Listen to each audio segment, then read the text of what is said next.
Isa-isang binigyan ng housemates ng cheer fingers at tinanong sila ni Kuya kung kaninong larawan ang ilalagay dito at kung paano nila ito bibigyan ng suporta sa pamamagitan ng isang cheer. Nang handa na ang lahat, isa-isang pinakita ng housemates ang kanilang pinag-aalayan ng cheer.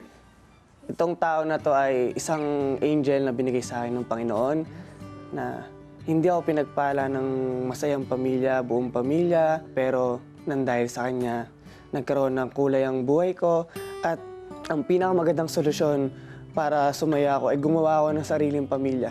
At lahat ng bagay na hindi ko naranasan noon, nung bata ako hanggang ngayon, ay siguradong ipaparanas ko sa kanya. Kaya kailangan na kailangan niya ng suporta ko. Hanggang buhay ako, hindi ko siya iiwan. Dahil mahal na mahal ko yung baby ko. Diba? Isa na, ngayon, little boy to a Shih Tzu na kami. Yeah. Hey! Hey! Hey! Hey! Hey! That's my baby! Hey! Hey! Hey! Hey! Hey! That's my baby! A-I-D-E-N-I-D-E-N! That's my Aiden! That's my Aiden! Huh! Nakakamiss po, kuya. Miss na miss ko na po siya. I'm a proud daddy. And I will pray for you! With my eyes closed! With my eyes closed, baby! Thank you po! Ano bang namimiss mo sa anak mo?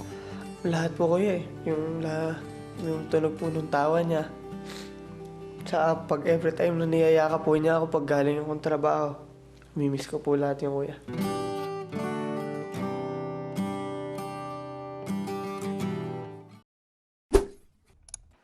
Hey, kapamilya! Be updated with the Pinoy Big Brother housemates by clicking the subscribe button and watch all the latest videos by clicking the I button above.